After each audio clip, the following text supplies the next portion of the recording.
France ने जो है अपनी इकोनॉमी को थोड़ा सा डाइवर्स किया है, इसमें उन्होंने टूरिज्म इंडस्ट्री को ऐड किया है।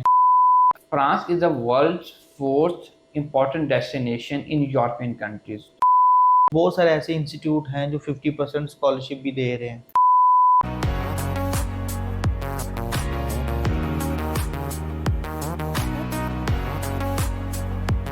जी अस्सलाम वालेकुम, मेरा नाम मोहम्मद साइम ताहिर है और मेरे साथ मेरे कप्तान मिस्टर शुएब जफर साहब मौजूद हैं। आज की इस वीडियो में हम डिस्कस करेंगे स्टडी इन फ्रांस को लेके। एक नया ऑप्शन हमारे पास एक ऐड हुआ है कि फ़्रांस की जो वीज़ा एक्सेप्टेंस है कदर बेहतर हुई है पिछले कुछ दिनों से, तो उसमें स्टूडेंट्स के फ्रीक्वेंटली इंक्वायरीज आ रही थी कि सर उसके बारे में गाइड किया जाए।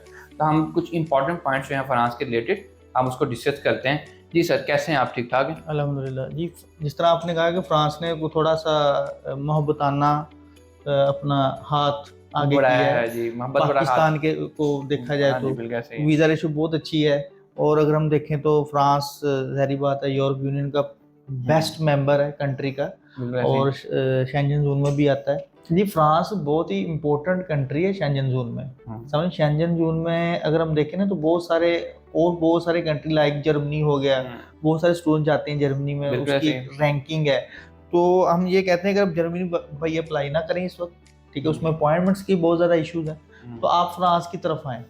तो वीज़ा रेशो भी अच्छी है और उसमें जो है अपॉइंटमेंट्स का भी इतना इशू बिल्कुल ऐसे नहीं ही, है। बिल्कुल सही कह रहे हैं। अब इस जो वीडियो के हम कुछ पोर्शंस हैं मैं आपको बता देता हूँ कि इनिशियली जो है हम वाई फ्रांस को डिस्कस करेंगे, फ्रांस की जो इंपॉर्टेंस क्या है। उसके बाद जो लास्ट पोर्शन होगा उसमें जो है हम एलिजिबिलिटी क्राइटेरिया, इंटर रिक्वायरमेंट्स क्या होती हैं, मोस्टली यूनिवर्सिटी स्कॉलरशिप कितनी प्रोवाइड कर रही हैं या स्कॉलरशिप का जो रेंज है उसको डिस्कस करेंगे। आप इस वीडियो को देखिएगा लाजमी।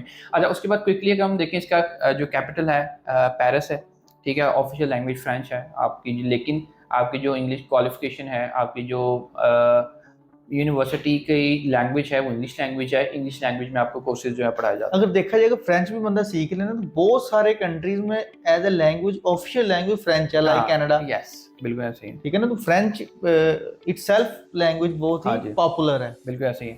और उसके बाद अगर हम इकॉनमी की बात करते हैं तो वर्ल्ड 10th बिगेस्ट इकॉनमी है फ्रांस, ठीक है। और बड़ी इसकी इकॉनमी में शुमार होती है दुनिया की, और डेफिनेटली जॉब अपॉर्चुनिटीज भी उस हिसाब से हैं फ्रांस में, उसका भी कोई मसला नहीं। तो हम अगर देखा जाए तो उसमें सबसे पहले फ्रांस में बहुत सारी चीजें इनोवेट हुई हैं, लाइक हाँ, पैराशूट। बिल्कुल ऐसे ही। हम बहुत ज़्यादा यूज़ करते देखते हैं और करते हैं, चेक करते हैं, तो ये फ्रांस की ये इनोवेशन है। जैसे कि स्टेटोस्कोप है, हाँ, स्टेटस को। मेडिकल इंस्ट्रूमेंट हाँ, जिसे कहते हैं, ये भी फ्रांस से ही इनोवेट हुई है। बिल्कुल ऐसे ही। दूसरा इसके साथ जो है वो फ्रांस ने जो है अपनी इकोनॉमी को थोड़ा सा डाइवर्स किया है, इसमें उन्होंने टूरिज्म इंडस्ट्री को ऐड किया है। उनकी जो इकोनॉमी है वो टूरिज्म इंडस्ट्री पे बेस कर रही है। उसके बाद इसलिए जो है उनके पास tourism from all over the world जो है वो ट्रैवल करता है फ्रांस में, उनकी जो है वो हिस्टोरिकल प्लेसेस को देखने के लिए। फार्मास्यूटिकल इंडस्ट्री हो, इवन के मैन्युफैक्चरिंग की बहुत सारे इंडस्ट्रीज हैं जो इनकी इकोनॉमी को बूस्ट कर रही हैं फ्रांस हाँ, की। बिल्कुल ठीक है। और आपकी जो स्टूडेंट आप वहाँ पे जा रहे हैं तो आपको अपॉर्चुनिटीज बहुत हैं जॉब्स के हवाले से, अगर आप देखें तो ये एक बेस्ट कंट्री है इस वक्त, अट्रैक्टिव कंट्री है for international students. France is the world's fourth important destination in European countries. तो यूरोप में जो है फोर्थ नंबर पे इसकी एजुकेशन जो आती है, स्टूडेंट इसको प्रेफर करते हैं। और फर्दर इसकी एजुकेशन को देखा है ना, जस्ट ये थ्योरेटिकल को बेस नहीं कर रहे हैं, ये प्रॉपर आपको प्रैक्टिस भी करवाते हैं। जी, उसके बाद अगर हम बात करते हैं क्वालिटी ऑफ एजुकेशन की, not in terms of tourism, they have also a well repute in education as well. और उसके बाद 64 जो नोबेल प्राइज विनर्स है, they actually based and belong from France. तो they have a rich history of educational excellence. इसके साथ साथ जिस तरह हर कंट्री आफ्टर स्टडी PSW दे रही होती है, फ्रांस में भी अवेलेबल है जी। आप पोस्ट स्टडी वर्क आपको जो है इजीली मिल सकता है आफ्टर कंप्लीशन ऑफ स्टडी, और इसके साथ साथ आप वहाँ पे PR भी अप्लाई कर सकते हैं। बिल्कुल सही है। दूसरा स्टूडेंट्स का क्वेश्चन ये होता है कि सर हमें बताएं कि वर्किंग आवर्स के हवाले से क्या है। तो फ्रांस में भी जैसे इंटरनेशनल स्टूडेंट्स को 20 आवर्स UK ऑस्ट्रेलिया में अलाउ होते हैं, वैसे ही फ्रांस में भी जो है वो 20 आवर्स पर वीक जो है स्टूडेंट्स को अलाउ होते हैं। स्टूडेंट्स के अकॉर्डिंगली अपनी स्टडीज़ को जो है वो मैनेज कर सकते हैं। इसके साथ साथ एक और पॉइंट मैं आपको बताता चलूँ कि आफ्टर स्टडी एक जॉब सीकर वीज़ा होता है। आप PSW ना अप्लाई करें, जॉब सीकर वीज़ा भी अप्लाई कर सकते हो, जस्ट लाइक आप वहाँ पे वर्क वीज़ा आपको मिल जाता है और इजीली आप वहाँ पे आपको राइट्स होता है। जॉब सीकर वीज़ा में आप मतलब 6 मंथ या 1 साल के लिए आपको राइट है वहाँ पे रहने का लीगल।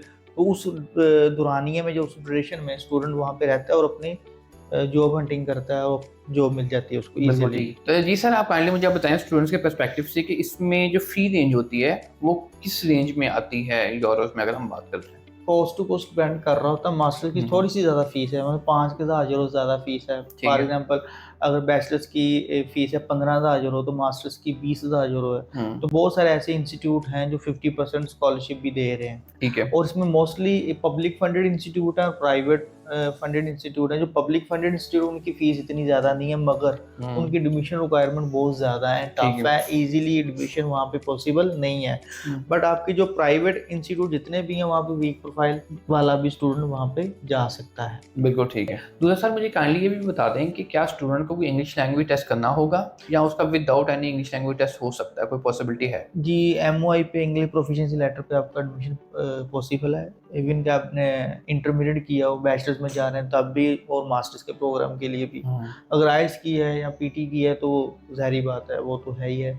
MOI की बेस पे भी आपका एडमिशन पॉसिबल है। बिल्कुल ठीक है। सर मुझे इसके बाद अगर हम बैंक स्टेटमेंट की बात करते हैं, क्योंकि ये भी एक इंपॉर्टेंट क्वेश्चन होता है स्टूडेंट्स का, तो बैंक स्टेटमेंट कितनी रिक्वायर्ड होती है? आम कंट्रीज की तरह फ्रांस में भी आपको बैंक स्टेटमेंट की रिक्वायरमेंट्स फुलफिल करना पड़ती हैं। इसमें 3 to 6 मंथ की अकाउंट पुराना होना चाहिए और उसमें जो बैलेंस मेंटेन, जो मैं आपको बता रहा हूँ, €615 पर मंथ के हिसाब से। ये अप्रॉक्सीमेटली €7,300 बनता है। 7,300 जो फीस है, जो लिविंग एक्सपेंस है।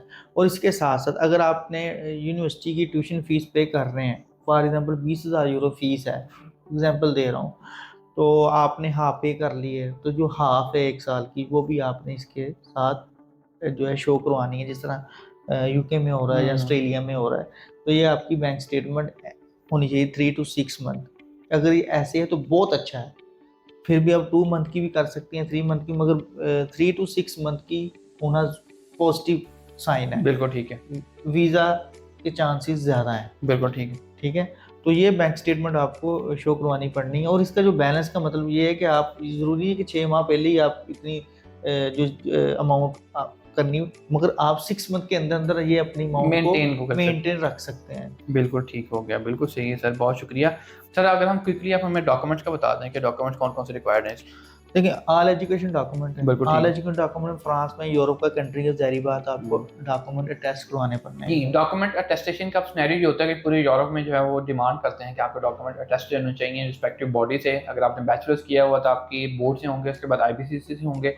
अगर आपने यूनिवर्सिटी भी की हुई है तो यूनिवर्सिटी की लास्ट डिग्री आपकी ECC से जो है वेरीफाई होगी, तो आपके डॉक्यूमेंट जो है वेरीफाइबल कंसिडर किए जाएंगे।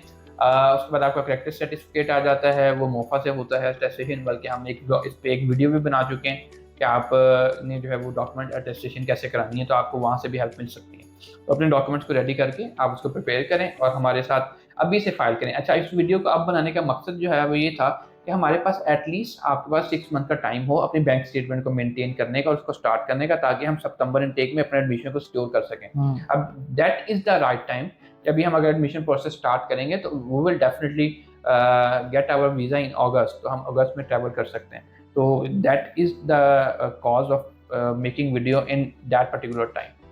जी सर, आप कोई पॉइंट ऐड करना चाहेंगे? इसके साथ साथ CV और SOP वीज़ा फाइलिंग के साथ लगेगी आपकी, ये प्रॉपर कवरिंग लेटर के तौर पे आप यूज़ करेंगे। इसके साथ साथ बैंक स्टेटमेंट जो आप यूज़ कर रहे हैं उसके साथ एफिडेविट भी आपको लाजमी शो करवाना पड़ेगा। उसमें आप जो भी स्पॉन्सर दे रहा है, फादर मदर या जो आपकी सैलरी है, उसमें आपने बताना है कि ये एफिडेविट शो कि मुझे अर्निंग या इनकम किधर से आ रही है, ये आपने शो करवानी है। इसके साथ साथ जो है एडमिशन लेटर, ज़ाहिर बात है, जो आपको यूनिवर्सिटी से मिल रहा है वो आपने अटैच करना है। फिर वीज़ा एप्लीकेशन फॉर्म है, उसके जस्ट 2 कॉपीज़ आपने साथ लगानी है। फिर इसके साथ साथ आपका पासपोर्ट, ID कार्ड, ये ज़ाहिर बात है आपको जो है रिक्वायर्ड होंगे। जी, thank you so much for watching this video. आपका कोई क्वेरी, कोई क्वेश्चन हो, हमारी टीम से कॉन्टैक्ट करें, they are waiting for you guys. आपका वो एडमिशन जो है वो टाइमली प्रोसेस कर देंगे और आपको जो है वो गाइड भी कर देंगे इंशाल्लाह। बाकी इसके बाद ऑप्शंस आपके पास कौन कौन से होंगे, कौन सी यूनिवर्सिटी में 50% स्कॉलरशिप है, कौन से में 25% है, वो डेफिनेटली आप या तो हमारे सोशल मीडिया के साथ अटैच रहें, उस पर आपको वीडियोस मिल जाएगी। अदरवाइज आपको हमारे काउंसलर्स को कॉन्टैक्ट करना पड़ेगा, they will find the best option for you. तो आप लोग आ जाएँ, अपना एडमिशन फाइल करें और टाइमली अपना वीज़ा फाइल करें। Thank you.